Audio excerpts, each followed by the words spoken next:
పురుషః సప్తగిరి, కసిరెడ్డి, వెన్నెల Kishore, VTV Ganesh ఇంతమంది comedians ఉన్నారు. సరదాగా నవ్వుకోవచ్చని థియేటర్కి వెళ్ళి ఈ సినిమా చూసా.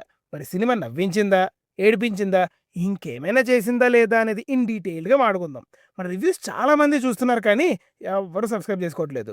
సబ్స్క్రైబ్ చేసుకుంటే మాకు చాలా హెల్ప్ అవుద్ది. బెల్ నోటిఫికేషన్స్ కూడా ఆన్ చేసుకోండి. ప్లాట్ విషయానికి వస్తే ముగ్గురు చైల్డ్హుడ్ ఫ్రెండ్స్ అనుకోకుండా ఒకేసారి ఎవరి వైఫ్స్తో వాళ్ళు డివోర్స్ తీసుకుందాం అనుకుంటారు. సర్ప్రైజింగ్లీ అందులో ఒక అతను ఫ్యామిలీ కౌన్సిలర్ కూడా. అంతలా ఏం జరిగింది? ఇంతకీ ముగ్గురు ఒకేసారి ఎందుకు డివోర్స్ తీసుకుందాం అనుకుంటున్నారు? చివరికి విడిపోయారా లేదా కలిసారా అనేది మిగతా స్టోరీ. నా పాజిటివ్స్ మాట్లాడుకుంటే first and foremost pre interval sequence featuring Vennela Kishore. ఆ 20 మినిట్సే ఉంటాడు సినిమాలో, కానీ ఇంపాక్ట్ మాత్రం సినిమా అంతా కనబడుతుంది.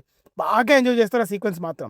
వెన్నెల కిషోర్ క్యారెక్టర్, తన ఎక్స్ప్రెషన్స్ చాలా రోజుల తర్వాత తన క్యారెక్టర్ ఇలా గుర్తుండేలా వర్క్ అయింది. కొంచెం ఓవర్ ది బోర్డ్ వెళ్ళారు అనిపించిన కాంటెస్ట్ సెట్ అయిపోయిందిలే అని నవ్వేస్తాం అనమాట. బటర్ బిల్ సీక్వెన్స్ అని ఒకటి ఉంటుంది. అలా అలా దాన్ని బీట్ చేస్తూ ఫ్లాట్గా వెళ్తున్న టైంలో పేలుతుంది. దాంట్లో వచ్చే పాయింట్స్ కూడా భలే నవ్విస్తాయి. అండ్ ఇది కూడా ఇంకొక హిలేరియస్ ఎపిసోడ్. ఇకపోతే few comedy scenes Saptagiri and Kasireddy. మూవీలో ఉన్న మోస్ట్ ఆఫ్ ది ఫన్ వీళ్ళు జనరేట్ చేసేదే. అండ్ సినిమాలో చాలా వరకు వాళ్ళ టైమింగ్ అండ్ ఎక్స్ప్రెషన్స్తో ఎంగేజ్ చేస్తారు. సప్తగిరి పాస్టర్ డైలాగ్స్ కూడా కొన్ని ఫన్నీగా అనిపిస్తాయి. క్లైమాక్స్ ఐడియా బాగుండింది. అయితే దాని గురించి ఇంకొంచెం డీటెయిల్గా కాసేపట్లో మాట్లాడుకుందాంలేండి, మనకు చాలా టైం ఉంది కదా. ఇక నెగిటివ్స్ విషయానికి వస్తే run time is the major issue అండి. ఎస్పెషల్లీ ఫస్ట్ హాఫ్లో ఇంటర్వెల్ కార్డ్ పడేసరికి అబ్బో ఇంకా సగం సినిమా ఉందన్న ఫీలింగ్ వస్తుంది. అంటే అంత స్లోగా బోరింగ్గా ఉందని అయితే కాదు, కొత్తగా ఇంట్రెస్టింగ్గా అప్పటి వరకు ఏం జరగలేదు సినిమాలో.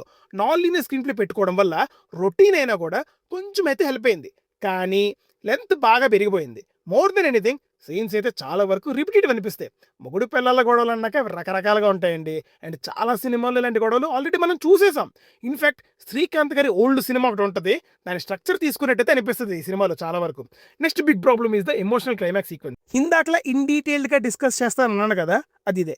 అంటే ఎక్కడ కూడా ఈ క్లైమాక్స్ పోర్షన్ అనేది ఎమోషనల్గా కనెక్ట్ అవ్వలేదు. దీనికి ఫస్ట్ మెయిన్ రీజన్ లీడ్ పేర్ యాక్టింగ్. ఎస్పెషల్లీ ఈ క్లైమాక్స్ సీక్వెన్సెస్లో అదైతే వర్కే కాలేదు. థియేటర్లో ఎమోషనల్ అయ్యే బదులు జోక్స్ వేశారు భయ్యా. దానికి తోడు సినిమాలో ఫస్ట్ నుంచి ఎక్కడ కూడా ఎమోషనల్ కనెక్షన్ కానీ ఆ ఎమోషనల్ బాండ్ అనేది ఎక్కడ బిల్డ్ అవ్వలేదు మనకి కానీ క్యారెక్టర్స్కి కానీ. ఫన్ ఒకటే ఉంటుంది. అలా ఉన్నప్పుడు ఇలాంటి ఫ్యామిలీ డ్రామాస్ ఫుల్ ఫ్లెడ్జ్డ్గా ఎక్కువ. సినిమా అంతా మెన్ పాయింట్ ఆఫ్ వ్యూలో ఉంటుంది. అవును, మీరు టైటిలే పురుష అని పెట్టి మగాల బాధతో ఫన్ జనరేట్ చేయాలి అని అనుకున్నారు. కానీ సినిమాలో మెయిన్ కోర్ పాయింట్ ఏది జరిగినా కలిసి ఉండాలి అని. ఇన్ఫ్యాక్ట్ ఒక డైలాగ్ కూడా ఉంటుంది, మ్యారేజ్ లైఫ్లో ఒక్కరు ఇబ్బంది పడ్డా ఎఫెక్ట్ మాత్రం ఇద్దరి మీద ఉంటుంది అని. అలాంటప్పుడు మెయిల్ పాయింట్ ఆఫ్ వ్యూ ఒక్కటే చూపిస్తే ఎమోషన్ ఎక్కడి నుంచి వస్తుంది చెప్పండి? దీనినే మన ఓక్ ఆడియన్స్ మేల్ గేజ్ అంటారు. అంటే అమ్మాయిల పాయింట్ ఆఫ్ వ్యూని సరిగ్గా చూపించకపోవడం. అమ్మాయిల పాయింట్ ఆఫ్ వ్యూలో ఉండే సీన్స్ లిటరల్లీ ఒక 2-3 ఉంటాయేమో అంతే సినిమా మొత్తంలో, కానీ అవి ఏమాత్రం ఇంపాక్ట్ఫుల్గా ఉండవు. అందుకని అంత మంచి క్లైమాక్స్ ఐడియా కూడా ఎమోషనల్గా అయితే అస్సలు కనెక్ట్ కాలేదు. ఫ్లాష్ బ్యాక్ పోర్షన్స్ కూడా పేపర్ మీద రాసుకున్నంత ఎఫెక్టివ్గా ఎగ్జిక్యూట్ అవ్వలేదు అనిపించింది. ఫాదర్ క్యారెక్టర్ కూడా సరిగ్గా ఫ్లష్ అవుట్ అవ్వలేదు. రోజీ క్యారెక్టర్ కూడా ఉందంటే ఉందంతే అలాగే ఉంటుంది. ఇది కూడా ఇంకొక రీజన్. ఆ సూపర్ హీరో కాస్ట్యూమ్స్తో కొన్ని సీన్స్ అయితే ఉంటాయి, అదేదో కొంచెం కొత్తగా ట్రై చేశారు కానీ నాకైతే అంతగా ఎక్కలేదు. అండ్ ఆ ఫన్ కూడా అంతగా జనరేట్ కాలేదు అక్కడ.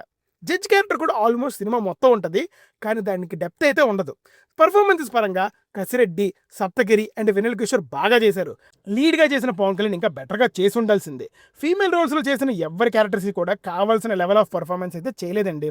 ఓవరాల్గా పురుష is a comedy drama that works in few scenes. ఆ కొన్ని సీన్స్ కోసం ఆల్మోస్ట్ 2.5 hours కూర్చోవాలంటే ఆలోచించాల్సిందే.